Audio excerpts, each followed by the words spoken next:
YouTube, welcome back. ഇന്ന് ചെറിയൊരു ഹൈക്കിന് പോകാൻ എഴുതി ഇറങ്ങിയാണ്. ഈസ്റ്റ് എൻഡ് ഓഫ് റണ്ടൽ എന്ന് പറഞ്ഞൊരു ഹൈക്കുണ്ട്. ക്യാൻമോറിനടുത്താണ്. ക്യാൻമോർ ടൗണിൽ തന്നെ ആണെന്ന് തോന്നുന്നു. ഭയങ്കര പോപ്പുലർ ആയിട്ടുള്ള ഒരു സ്ഥലമാണ്. ഞാൻ കുറെ നാളായിട്ട് പോകണമെന്ന് വിചാരിക്കും, പക്ഷെ അവിടെ ഭയങ്കര തിരക്കായിരുന്നു സമ്മർ ആയതുകൊണ്ട്. അപ്പൊ സമ്മർ കഴിഞ്ഞ് ടൂറിസ്റ്റ് സീസൺ ഒന്ന് കഴിഞ്ഞ് തിരക്കൊന്ന് ഒതുങ്ങിയിട്ട് പോകാന്ന് കരുതി വെയിറ്റ് ചെയ്യായിരുന്നു. ഇന്നിപ്പം അത്യാവശ്യം നല്ല ക്ലൈമറ്റാണ്. ചെറിയ മഴക്കോളുണ്ട്, പക്ഷെ മഴ പെയ്യത്തില്ലെന്ന് തോന്നുന്നു. വലിയ തണുപ്പില്ല. ഇപ്പം 3 ഡിഗ്രിയാണ്. കഴിഞ്ഞ കുറച്ച് ദിവസമായിട്ട് മൈനസ് ഒക്കെ ആയിരുന്നു. അപ്പൊ എന്നാ പിന്നെ പോയിട്ട് വരാമെന്ന് എഴുതി ഇറങ്ങിയാണ്. പിന്നെ നേരെ അങ്ങോട്ട് പോവാം. മൗണ്ടൻ റോഡ് എത്തിയപ്പോൾ ഇടയ്ക്കൊരു കുറച്ച് സമയം പെട്ടെന്ന് ഫോഗ് വന്നു, മൂടൽമഞ്ഞ് വന്നു. പക്ഷെ അത് പെട്ടെന്ന് തന്നെ മാറി. ഇപ്പൊ നല്ല വെയിലായി, നല്ല തെളിഞ്ഞ കാലാവസ്ഥയായിട്ടുണ്ട്.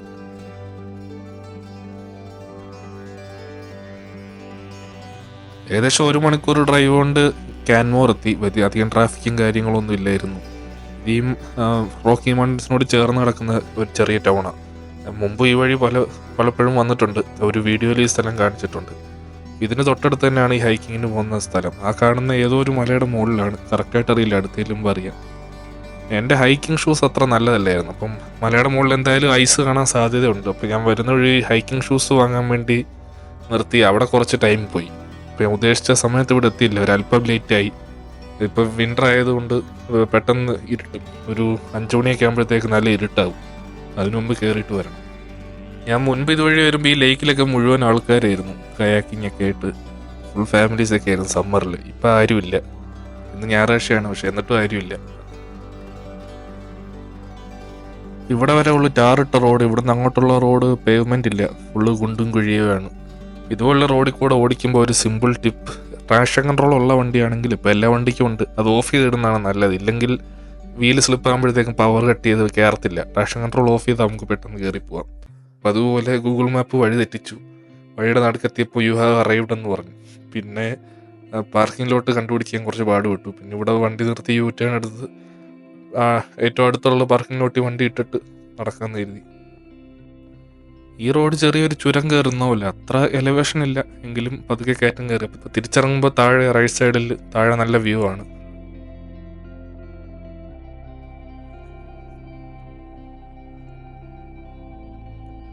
ഹൈക്കിംഗ് ട്രെയിലിൻ്റെ തൊട്ടടുത്തൊന്നും പാർക്കിങ്ങിലോട്ടില്ല. അപ്പോൾ കുറച്ച് മാറിയിട്ടു. ഇവിടെ റോഡ് സൈഡിലൊന്നും വണ്ടി ഇടാൻ സ്ഥലമില്ല. അപ്പം അവിടെ വണ്ടി ഇട്ടിട്ട് നടന്നു. ഇപ്പം സമയം ഏകദേശം 2 മണിയായി. ഞാൻ ഉച്ചയ്ക്ക് മുമ്പ് വരണമെന്നാണ് ഉദ്ദേശിച്ചത്. 5 മണിയാകുമ്പോഴത്തേക്കും നല്ല ഇരുട്ടാവും.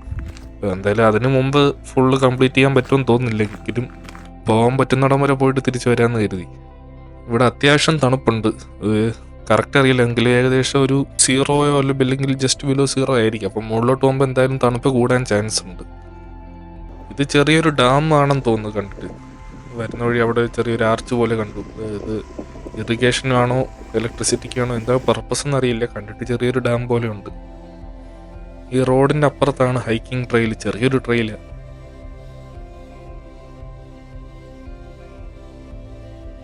കയറുമ്പോൾ തന്നെ പട്ടികളെയും കൊണ്ടുവരുന്നവർ ലീഷിലിട്ട് കൊണ്ടു നടക്കണം എന്നൊക്കെ ബോർഡ് വെച്ചിട്ടുണ്ട്.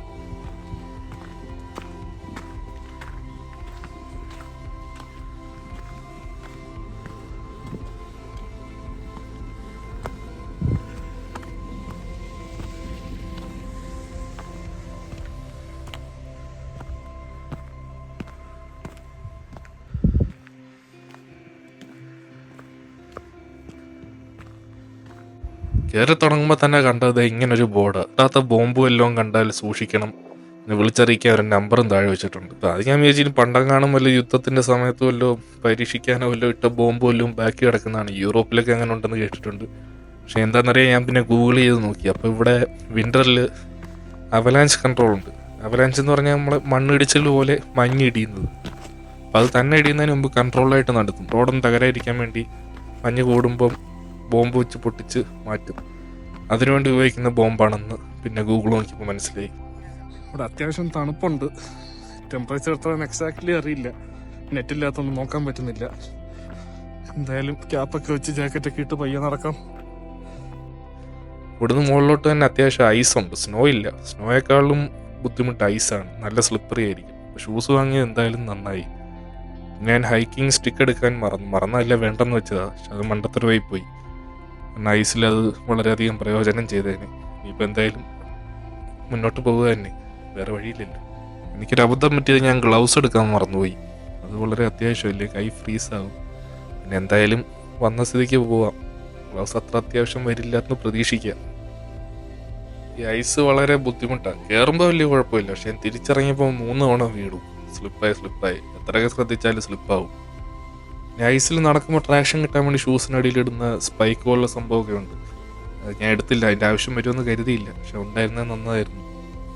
ഞാൻ നേരത്തെ പറഞ്ഞാൽ ഇത് വളരെ പോപ്പുലർ ആയിട്ടുള്ളൊരു സ്പോട്ടാണെന്ന്, പക്ഷേ വിൻ്റർ ആയതുകൊണ്ടും പിന്നെ എത്ര ലേറ്റ് ആയതുകൊണ്ടായിരിക്കും ആരെയും കാണാനില്ല. ഞാൻ ഈ ഫുൾ ഹൈക്ക് കയറി ഇറങ്ങുന്നതിനിടയ്ക്ക് ആകെ 3-4 ആൾക്കാരെ മാത്രമേ കണ്ടത്. അവർക്ക് തിരിച്ചിറങ്ങുമായിരുന്നു, മുകളിലോട്ട് കയറാൻ ആരുമില്ല. ഫുൾ ഐസ് ആയത് കാരണം അത്ര സ്പീഡിൽ കയറാൻ പറ്റില്ല, പതുക്കെ കയറാൻ പറ്റും, പെട്ടെന്ന് ക്ഷീണിക്കുകയും ചെയ്യും. എന്തായാലും കുറച്ച് ദൂരം കഴിയുമ്പോഴത്തേക്ക് ഐസുള്ള ഭാഗമൊക്കെ മാറി, പിന്നെ അങ്ങോട്ട് ഐസൊന്നും ഇല്ല, അതുകൊണ്ട് എളുപ്പമായിരുന്നു. പിന്നെ ചെറിയ വെയിലും വന്നു, അതുകൊണ്ട് തൊപ്പിയൊക്കെ ഊരി കളഞ്ഞു, വേർക്കാൻ തുടങ്ങി.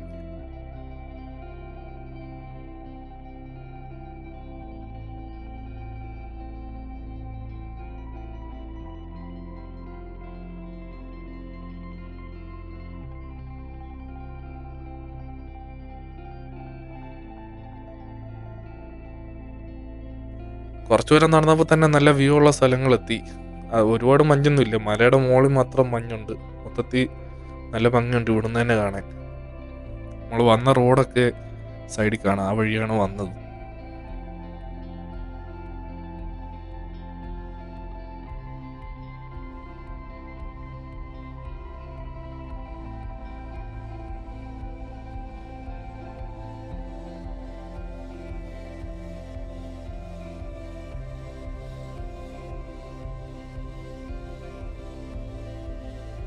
ഈ ട്രെയിൽ കൂടുതലും പാറകളാണ്, റോക്ക് സെക്ഷൻസ് ആണ് കൂടുതൽ. താഴെ കുറേ ദൂരം കാട്, കുറച്ച് ദൂരം കാടുണ്ടായിരുന്നു, പിന്നെ അങ്ങോട്ട് ഫുള്ള് പാറയാണ്. അത് ഒരു പാറ കയറും, പിന്നെ കുറച്ച് ദൂരം പ്ലെയിൻ ആയിരിക്കും, വീണ്ടും അടുത്ത കയറ്റം വരും, പാറ വരും. അങ്ങനെയായിരുന്നു ഈ ട്രെയിൽ ഏകദേശം മുഴുവനും.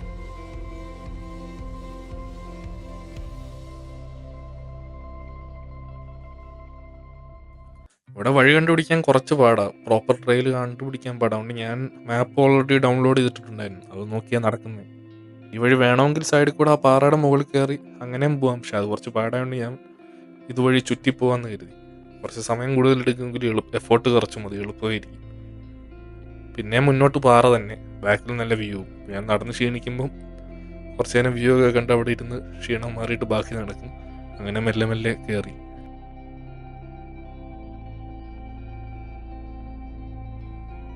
ഞാൻ എക്സ്പെക്ട് ചെയ്തതുപോലെ തന്നെ മുകളിലോട്ട് കയറും തോറും തണുപ്പ് കൂടി വരുന്നുണ്ട്, അതുപോലെ കാറ്റും ഉണ്ട്. കാറ്റും തണുപ്പൂടെ ആകുമ്പോഴത്തേക്ക് കുറച്ച് പാടാണ്. ഇനി ഗ്ലൗസ് ഇല്ലാത്തതിൻ്റെ ബുദ്ധിമുട്ട്, ഈ പാറ പിടിച്ച് കയറുമ്പോൾ പാറ നല്ല തണുപ്പായിരിക്കും, അങ്ങനെ കൈ മരവിക്കുന്നുണ്ട്.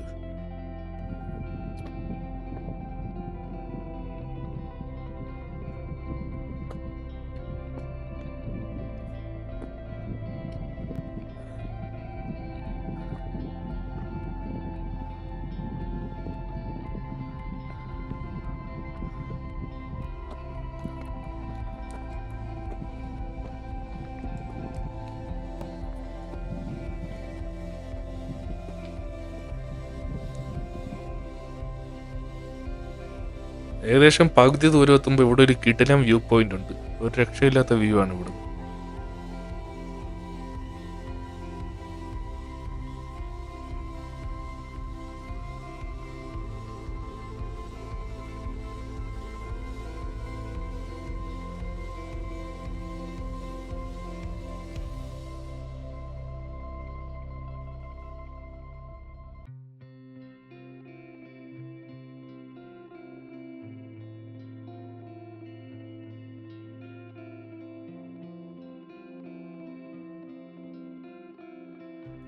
ഇതുവരെയുള്ള വീഡിയോ ഇഷ്ടപ്പെട്ടെങ്കിൽ ഇതൊന്ന് ലൈക്ക് ചെയ്ത് സഹായിക്കുക, വീഡിയോയുടെ റീച്ചിന് അത് ഹെൽപ്പ് ചെയ്യും. അതുപോലെ കൂടുതൽ കാഴ്ചകൾ കാണാൻ വേണ്ടി ഈ ചാനൽ സബ്സ്ക്രൈബ് ചെയ്യുക. ഇവിടെ നിന്ന് അങ്ങോട്ടുള്ള ഈ ഒരു ചെറിയ പോർഷനായിരുന്നു ഈ ട്രെയിനിലെ ഏറ്റവും പാടുള്ള ഭാഗം. കാരണം ഈ പാറ അത്യാവശ്യം സ്ലിപ്പറിയാണ്, അതുകൊണ്ട് തെന്നി പോകുന്നുണ്ട്. ഈ ഒരു ഭാഗം ഒന്ന് കടന്നു കിട്ടാൻ മാത്രമേ അല്പം ബുദ്ധിമുട്ടുള്ളൂ, ബാക്കിയെല്ലാം സിമ്പിളായിട്ട് നടന്നു കയറാൻ പറ്റുന്നത്. ഇവിടെ പക്ഷെ തിരിച്ചിറങ്ങാൻ വളരെ എളുപ്പമായിരുന്നു, ഇരുന്ന് സ്ലൈഡ് ചെയ്തങ്ങ് ഇറങ്ങിയാൽ മതിയായിരുന്നു.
ആ ഒരു പോർഷൻ കഴിഞ്ഞ് മുകളിലോട്ട് കയറിയപ്പോഴേക്കും ഇവിടെ ഫുള്ള് സ്നോയാണ്. ഇപ്പം സ്നോ കണ്ടില്ലെന്നുള്ള വിഷമവും മാറി.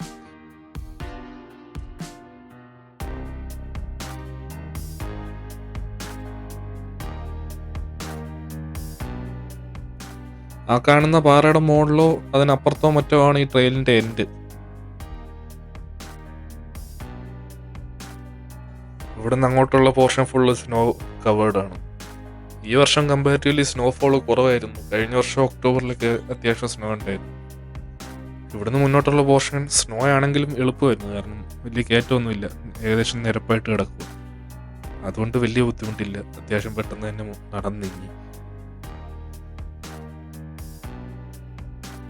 പക്ഷെ അത് കഴിഞ്ഞ് പിന്നീട് വന്ന പോർഷൻ വളരെ ബുദ്ധിമുട്ടായിരുന്നു, കാരണം കുത്തനെ കയറ്റം, ഫുള്ള് ലൂസായ ചെറിയ ചെറിയ കല്ലുകൾ, പോരാത്തതിന് ഇവിടെ ഫുള്ളൊരു ഓപ്പൺ ഏരിയ, മലയുടെ ഏകദേശം മുകളിലെത്തിയോണ്ട് നല്ല കാറ്റും തണുപ്പും എല്ലാം കൂടെ ആയിട്ട് നല്ല ബുദ്ധിമുട്ടായിരുന്നു. പിന്നെ സമയം കുറവാണ് പറഞ്ഞുകൊണ്ട് 5 മണിയാകുമ്പോഴത്തേക്കും നല്ല ഇരുട്ടാവും. ഇപ്പോൾ സൺസെറ്റ് ആവാറായി. അപ്പോൾ എന്തായാലും ഇത് കംപ്ലീറ്റ് ചെയ്യാനുള്ള ടൈമില്ലെന്ന് ഏകദേശം ഇവിടെ എത്തിയപ്പോഴത്തേക്ക് എനിക്ക് മനസ്സിലായി. പിന്നെ ഉദ്ദേശിച്ച സ്പീഡിൽ കയറാനും പറ്റുന്നില്ല. അപ്പോൾ പറ്റുന്ന പോർഷൻ വരെ കയറിയിട്ട് അത്യാവശ്യം നല്ലൊരു വ്യൂ വല്ല സ്ഥലവും എത്തിയാൽ അവിടെ നിന്ന് കുറച്ച് റെസ്റ്റ് എടുത്ത് 2 ഫോട്ടോയൊക്കെ എടുത്ത് തിരിച്ചു വന്നു കരുതി. സൺസെറ്റ് കഴിഞ്ഞാൽ പിന്നെ പെട്ടെന്ന് ടെമ്പറേച്ചർ ഡ്രോപ്പ് ആവും. പിന്നെ മുകളിലെത്തിയാൽ ഇരുട്ടായതുകൊണ്ടൊന്നും കാണാനും പറ്റില്ല. ഇവിടെ വെച്ച് ഞാൻ 2 ആൾക്കാരെ കണ്ടു. അതാണ് ഞാൻ ലാസ്റ്റായിട്ട് കണ്ടത്. പിന്നെ അങ്ങോട്ട് മുകളിലോട്ടും തിരിച്ചിറങ്ങുമ്പോഴും ഒറ്റ മനുഷ്യനെ കണ്ടിട്ടില്ല. അങ്ങനെ 2 മണിക്കൂറത്തെ അധ്വാനത്തിന് ശേഷം അത്യാവശ്യം വ്യൂ ഉള്ളൊരു സ്പോട്ടിലെത്തി. ട്രെയിൽ കംപ്ലീറ്റ് ആയിട്ടില്ല. ഇപ്പോൾ ഏകദേശം 4:15. ഇനി എന്തായാലും കംപ്ലീറ്റ് ചെയ്യാൻ നിന്നാൽ തീരില്ല.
അപ്പോൾ പുതിയൊരു വീഡിയോ ആയിട്ട് വീണ്ടും വരാം. Thanks for watching.